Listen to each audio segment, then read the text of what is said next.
Hi everyone, I am Muhammad ARIFF bin AMIR and I am a student for Bachelor of Occupational Safety and Health at City University Malaysia.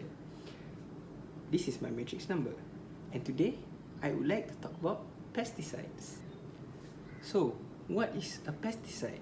A pesticide is any substance used to kill, repel or control certain forms of plant and animals' life that are considered to be pests. Pesticide includes herbicides for destroying weeds and other unwanted vegetation, insecticides for controlling a wide variety of insects, fungicides used to prevent the growth of molds and mildew, disinfectants for prevention the spread of bacteria, and compounds used to control mice and rats. So, which industry that is involved in the chemical usage such as pesticide? My answer is agriculture or any activities related to agriculture. So, what are the example products that contains that chemical stated, which is pesticides? My answer is antimicrobials, herbicides, bug repellents, plant growth regulators, defoliants, and nitrogen stabilizers. Explain the side effects of pesticides to human health. Pesticides can cause short-term adverse health effects, which is called acute effects, as well as chronic adverse effects that can occur months or even years after exposure.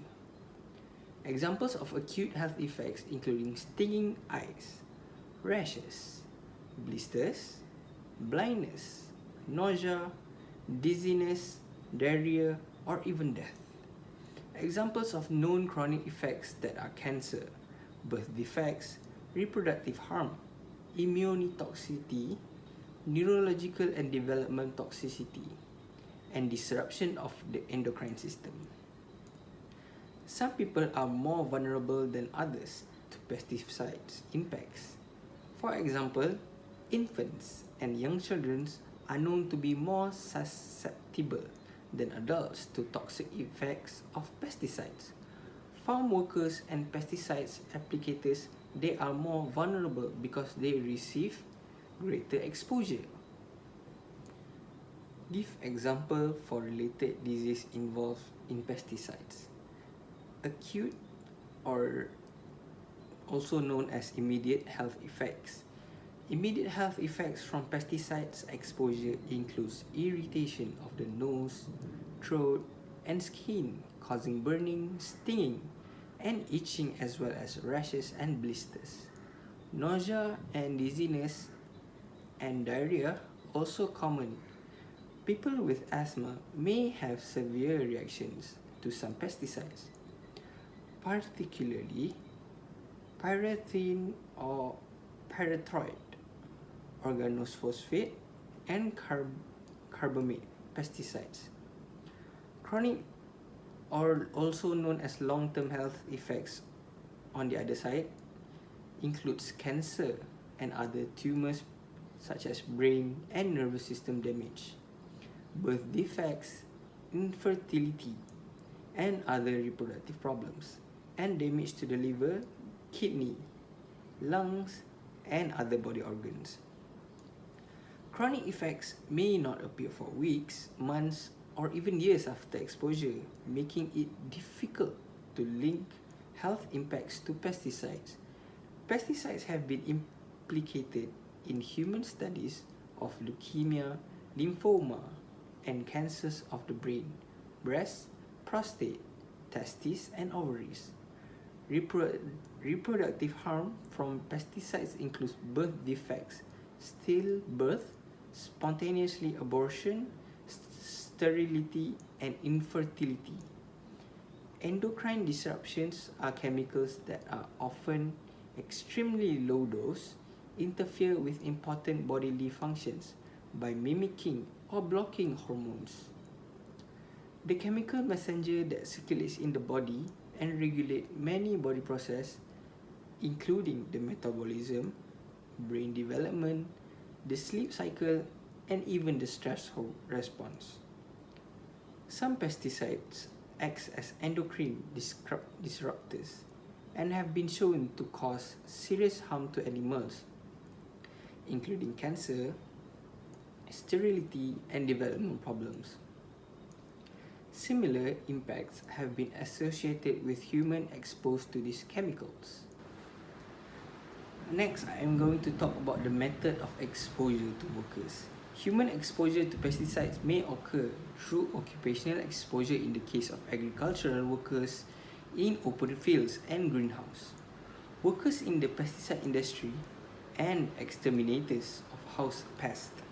However, irrespective of whether the occupation involves in such use of pesticides, the presence of such chemicals in the working environment constitutes potential occupational exposure. Evidently, workers who mix, load, transport, and even apply formulated pesticides are normally considered to be the group that will receive the greatest exposure because of the nature of their work, and are therefore the highest risk for possible acute intoxications. In some situations, exposure to pesticides can occur from accidental spills of chemicals, leakage, or faulty spraying equipment. The exposure of workers increase in the case of not paying attention to the instructions on how to use the pesticide, particularly when they ignore the basic safety guidelines on the use of personal protective equipment, or also known as PPE, and fundamental sanitation practices such as washing hands after pesticide handling or before eating. Next, I am going to explain about the control measures according to the hierarchy of control from engineering control to PPE, which is personal protective equipment. Engineering control. Air blast sprayers operate by pumping the spray mixture into an air stream. The spray comes out through nozzles, which are aimed at the target. While pesticides applied by these methods are highly susceptible to drift, adjustments can be made to the sprayer to decrease but not to eliminate the potential for drift. Correct nozzle selections is very essential, as a nozzle droplet size spectrum determines the deposition and drift. Smaller droplets stay airborne longer and have a greater tendency to drift. For an example, in still air, a 100 micron droplets will take approximately 3 times longer to fall to the ground compared to a 200 micron particles, and in windy conditions will travel about 3 times further. If droplets are too large, they provide ineffective coverage, waste products, and cause pollution by dripping onto the ground. For administrative control, ensuring that the pesticides applicators' licensings and training records comply with regulations, and that there is no record of fines, suspensions, or other regulatory actions against the applicator. Allowing operator of nearby properties includes farms, homes, schools, and office buildings to make decisions that they may affect the health of workers and community members. They may be able to adjust work schedules and locations, make changes to ventilation systems, and keep windows closed. Next is PPE, are also known as personal protective equipment. Regular work attire of long pants and long sleeve shirts, shoes, and socks are acceptable for slightly toxic and relatively non-toxic pesticides. Many applicators prefer work uniforms and cotton coveralls that fit the regular work attire description and provide equal protection. Applicators should reserve one set of clothing for pesticide use only. Next is wear shielded safety glasses.